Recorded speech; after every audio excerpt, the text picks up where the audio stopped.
antes de comenzar de lleno con el análisis, cabe aclarar algo. Ídolo y héroe no son lo mismo.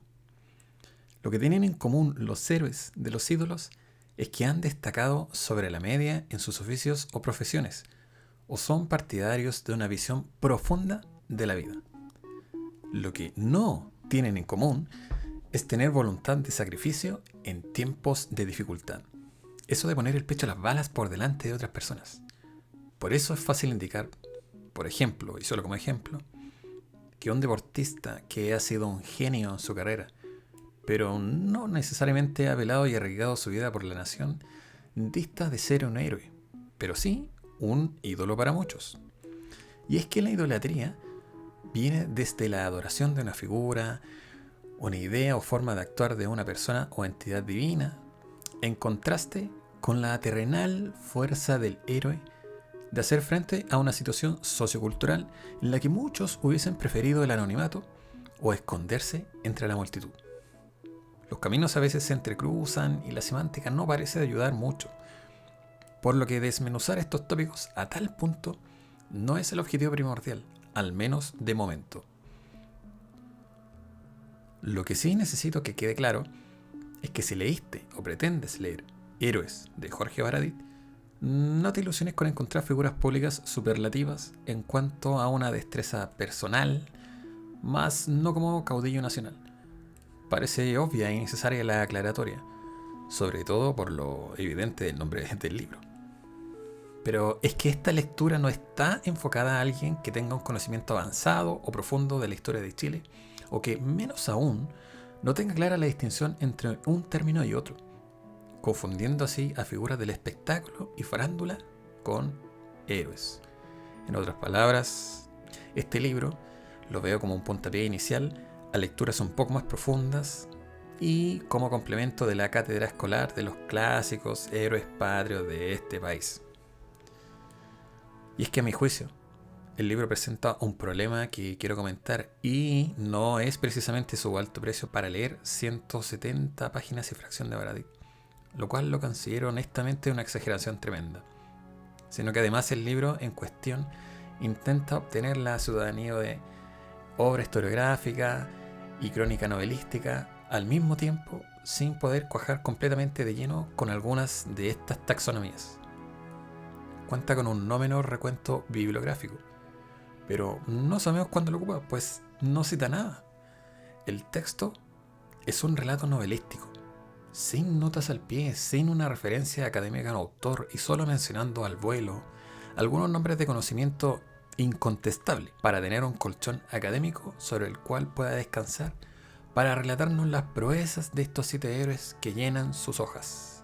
Lo critico porque razones como esta dan pie a todo tipo de descalificaciones al autor de parte de un sector de la población, al tratarlo de embustero o coloquialmente un chanta. Y es que no dice ninguna falsedad en su obra, pero que no malgaste hojas con bibliografía que no va a ocupar, que no las agregue y publique un texto que deje la responsabilidad a los lectores de comprobar su veracidad, que nos deje a nosotros la pregunta o la certeza de esos nombres, que retrate los hechos. Juan García Márquez ilustró la noticia en novela Crónica de una muerte anunciada. En fin, pensé inicialmente en ser más duro con el libro, pero también hay que asumir que no se necesita un título académico para hablar de la historia de tu país, y eso es muy cierto. La danza de los diplomas, certificaciones y titulaciones inhabilitan la libre elección de educarse de forma autónoma y tener valía por sí mismo. Y nosotros todos estamos llamados a conocer nuestra historia y poder comentar entre iguales las peripecias de esta nación y otras cosas, abriendo un debate diverso e integrador sin que necesariamente estemos preguntándonos en qué universidad estudiamos o qué posgrado tenemos bajo el bolsillo para tocar determinado tema con relativa seriedad. Lamentablemente en este país existen autoridades que consideran que reducir o extirpar la asignatura de historia sería una excelente medida para mejorar la educación de nuestros niños, por lo que urgen textos que no solo incentiven a la lectura e investigación de nuestra historia patria, sino que además cuestionen el panteón sagrado de los héroes o preguntarnos al menos si merecen ese sitial. Por esto es que lo bueno del libro es el contrapunto respecto de los nombres que desfilan en sus páginas, desde Agua de un Estéreo hasta el presidente Aguirre Cerda. No vas a encontrar dictadores, que nuestra historia tiene varios por lo demás, ni rostros que aparezcan en algún papel billete gubernamental. Narra muchas veces diálogos entre los protagonistas de cada biografía, como si fuésemos nosotros testigos en primera línea de sus ideales o de sus infortunios, o como si el mismísimo Manuel Rodríguez nos estuviese hablando a nosotros, los lectores. Es breve, pero entretenido y de fácil ingesta. No resta valor a la historia de Chile, sino que suma nombres propios para añadirlos al pasapalabra nacional, con la idea de retenerlos en el consciente colectivo junto a las hazañas que efectuaron en vida. Como ya dije, son 7 vidas que lucharon incansablemente, incluso hasta el límite de sus vidas, por buscar en Chile a un hogar con mejores condiciones para sus congéneres. No hablaré de cada uno de ellos, no, para no terminar de contar todo el libro, pero sí resaltar un nombre y levantar un par de figuras más allá de las fronteras del texto de Baradit. He decidido sacar al pizarrón a un militar para hacer un poco de justicia y contrapeso con la polarizada visión que se tiene de esta rama en Chile y en Latinoamérica y quizá en el resto del mundo. Es un hecho probado que las Fuerzas Armadas en Chile han apuntado sus armas en incontables veces en contra de su propio pueblo, y que vamos a retomar en otro video con un libro que trata exactamente ese tema. Pero hay una de varias excepciones que quiero comentar, y una es la del almirante Arturo Fernández Vial. Si eres futbolero te sonará este nombre, pues hay un club de fútbol chileno que se llama de igual manera, y esto no es casualidad. Ante la huelga impulsada por los trabajadores portuarios de Valparaíso en 1903, entre otras cosas, reducir una extensa jornada de 12 horas, ¿sí? 12 horas laborales, o aumento de su precarizada renta. El militar sobreviviente a la Guerra del Pacífico recibió la orden de disipar la turba a cualquier costo, orden directamente del presidente Riesco. Sin embargo, lejos de disipar a los manifestantes y dirigir las balas hacia ellos, se hizo portavoz y eco de sus demandas ante sus empleadores y políticos, exhortándolos a que accedieran a peticiones más que necesarias. ¿Cómo se repite la historia una y otra vez? Un revés para la clase política y militar sin lugar a dudas. Y es que hay un problema al contar esta historia, que se repite en muchos sitios que la comparten. ¿Cuál es el problema? El problema es que Fernández Vial se hizo conocido por realizar esta proeza, entre comillas lo digo, sin un solo disparo, cierro comillas. Y pareciera entonces que la huelga llegó a su término, todos felices, militar promovido, trabajadores contentos, en fin, todos contentos. Al contrario, el militar fue jubilado. Se rechazaron las peticiones de los trabajadores y como consecuencia, estos últimos bloquearon la actividad portuaria. La represión policíaca y los saqueos se hicieron presentes. La ciudad fue declarada en estado de sitio y comenzó la masacre. Cientos de heridos y decenas de muertos fue el saldo final de esta huelga. Por supuesto, minimizada y tergiversada por quien más, el diario El Mercurio, y que además tuvo que pagar un alto precio para que fuesen escuchadas las medidas de los trabajadores y accedieran a ellas. La tosudez del gobierno, una vez más, tuvo que llegar a las muertes para hacer escuchadas las peticiones de trabajadores explotados y olvidados que vieron cómo tuvo que venir un militar supuestamente a reprimirlos para dar sustento y validez a lo que solicitaban. El entonces International Football Club, al entender el peso de la decisión y actitud que tomó el militar en favor de los huelguistas, a expensas, vuelvo a repetirlo, a expensas de la decisión del Poder Ejecutivo y las consecuencias que traería esto, decidió ese mismo año cambiar su nombre por Club Deportivo Ferroviario Arturo Fernández Vial, en un gesto de honra y justicia a dicho personaje olvidado en nuestra historia. El suspiro en voz tenue aparece de inmediato. Ojalá fueran así los militares de hoy en día, que no apunten sus armas hacia la gente desposeída.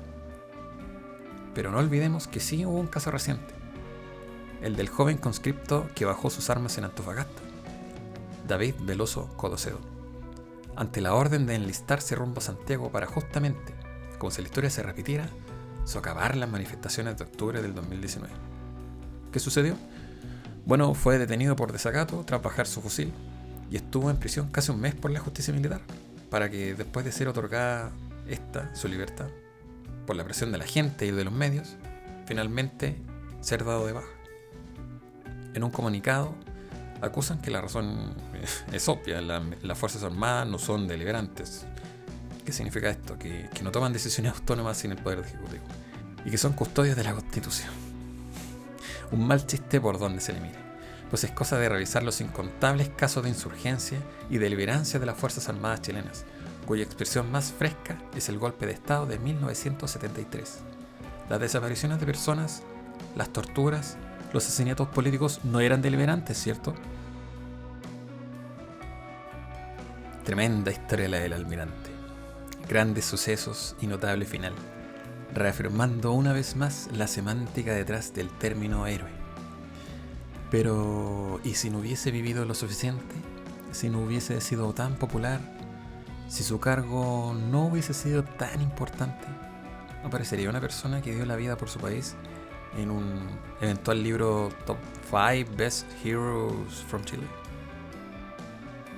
Pienso en héroes anónimos y es automático pensar en Juan Pablo Jiménez, cuya historia termina abruptamente por pertenecer y participar activamente en política sindical, digámoslo. La historia popular así lo recuerda, pero lo veo difícil que aparezca en los libros de gesta heroica, el cómo tuvieron que darle muerte para callar al portavoz de los petitorios en búsqueda de mayor dignidad en la empresa en la cual trabajaba.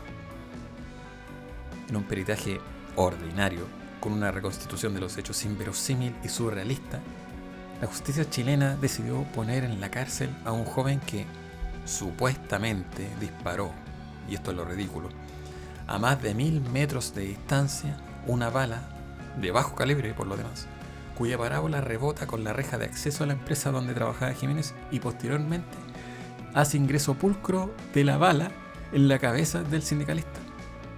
Una investigación vergonzosa que tiene impunes a los verdaderos culpables que callaron la voz de Juan Pablo, quien era activo defensor de los derechos laborales de sus colegas y con una vida ligada a la política.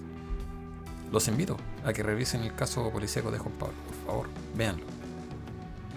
Quizás para ti no lo sea, pero para mí, Juan Pablo Jiménez, por situarse de frente a las injusticias, a tal punto que pierde la vida en esa consigna, lo vuelve un héroe sindical que no quepa duda que no será olvidada por la memoria popular. Sin embargo, perfiles como el suyo, o el de Marco Antonio Cuadra, el chofer de la empresa Red Bus de Transantiago que en 2015 se quemó a lo bonzo ante la anomia de la empresa por hacer eco de sus petitorios. Se quemó a lo bonzo y por lo demás murió en el hospital. Denota un síntoma grave entre la relación trabajadores y empresa, una constante crisis entre quienes representan a ese grupo de trabajadores, las peticiones en cuestión y las consecuencias de involucrarse en política sindical. Júzgalo tú mismo en tu trabajo. ¿Siquiera existe un sindicato donde trabajas? Y aún existiendo, ¿qué poder de negociación tiene con vuestra empresa? Los sindicatos son una de tantas estructuras sociales dinamitadas y mutiladas con el paso de la historia, para terminar convirtiéndose en gestores de fiestas de fin de año o el paseo empresarial, en desmedro de una seria representación de los trabajadores que, sucumbidos ante el germen individualista, se canibalizan unos a otros para tener un mejor puesto que su, comillas, competencia, matando de anemia a todo intento de formar colectividades o que entre colegas den cuenta que corren similar suerte en el trato vertical y tremendamente asimétrico con sus empleadores.